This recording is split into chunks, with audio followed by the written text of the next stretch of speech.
What's up guys, welcome back to Chariats, and today we are reacting to Peter Obi's recent address before the European Union. Now, regardless of your political affiliation, this speech has been generating serious conversations across Nigeria and beyond. Some people are calling it one of his most important international appearances. Others believe it's just a political speech. But here's the thing. By the end of this video, you'll be able to decide for yourself, because we are going to watch the speech together and break down some of the key important points he made. Trust me, there is one particular statement he made that has Nigerians talking. So make sure you stay until the end. Before we begin, hit that like button, subscribe to the channel, and let's get right into it. Pay attention to what he says about leadership, governance, and Nigerians' future. I want you to listen carefully because I will be stopping at certain points to share my points, to share my thoughts as well. So let's go. The first question people wonder is, why am I here? I'm just here to be able to start a conversation because I found out that the European Union, or most countries of Europe and the Western world, actually have little knowledge about Nigeria and Africa in general. And because of it, in their decision and their thinking, they rarely bring Africa into perspective. I said to them, it is time to rethink. Africa today is the last frontier of global development. It's the second biggest continent in terms of size in the world, the second biggest continent in terms of population. It's the continent that has the highest amount of natural resources. Today, Europe, if I take Nigeria for example, Nigeria in terms of population is 50% of European Union population. So you could see the potential with all the resources, the potential for growth. The nearest continent to Africa, to Nigeria, is Europe. So if Africa today turns around, the biggest beneficiary will be Europe.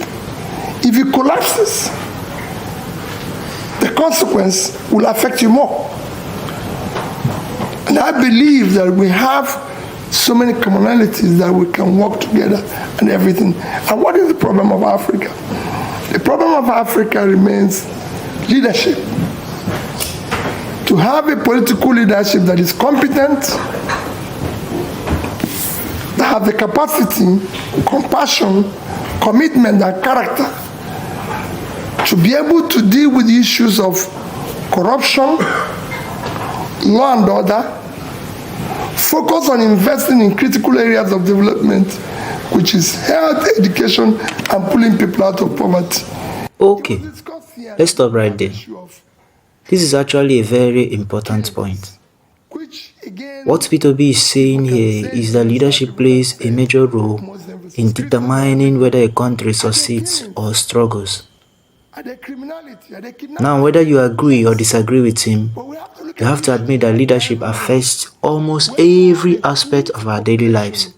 But wait, what he says next takes the conversation to another level. Let's continue. It was discussed here that we have issue of killings, which again, people can say is genocide, people can say is Muslim versus Christians and everything. Are there killings? Are there criminality? Are there kidnapping? Yes.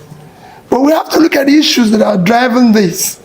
When you have a huge population, for example, Nigeria have over 100 million people living in multidimensional poverty. You have millions of out-of-school children, or those who didn't even go to school at all.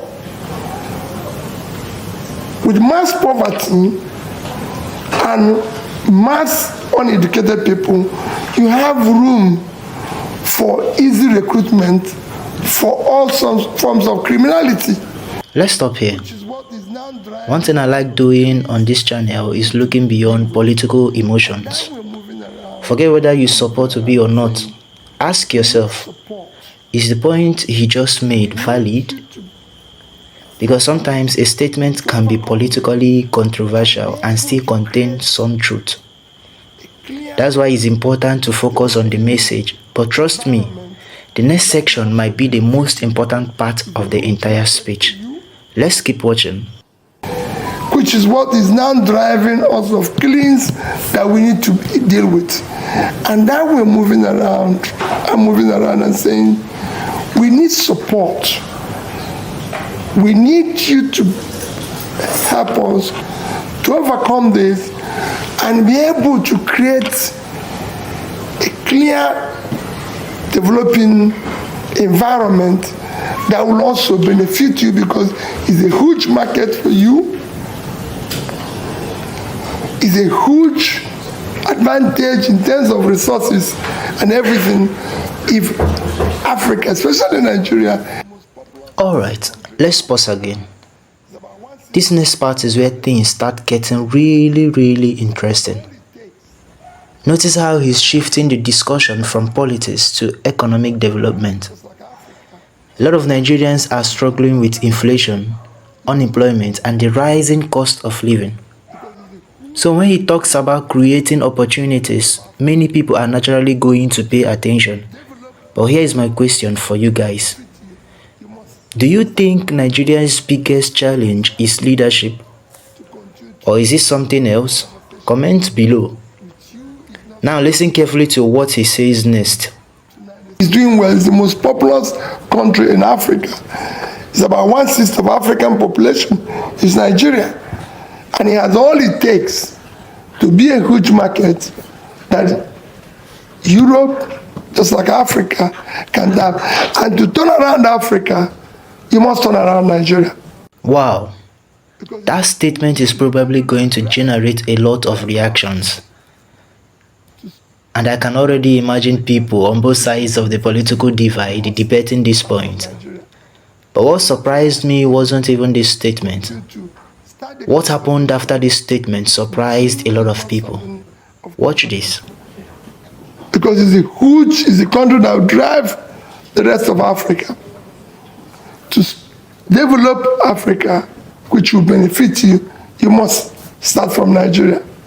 So that's where I came to continue to start the conversation with you. Is not something, of course, I can take on tonight. It's something that I know that it requires several visits to be able to intimate you more on this commitment, on this trajectory that I want you to go down with us and be able to help us to turn around Africa, Nigeria in particular. Alright guys, we've reached the end of the speech. My takeaway is simple. Whether you're a supporter or a critic, Peter Obi touched on issues that matter to millions of Nigerians. Leadership, economic growth, opportunity, governance. The biggest question is not whether the speech sounded good. The bigger question is, how do these ideas become reality? Because at the end of the day, Nigerians want results, not just speeches. Now is your turn. I want to hear from you in the comments. Did Peter Obi represent Nigerians well? What part of the speech stood out to you the most? And do you agree with the points he made? If you enjoyed this reaction, don't forget to like, subscribe, and turn on notifications. This is Uche Reacts. Thanks for watching, and I will see you in the next one. Peace.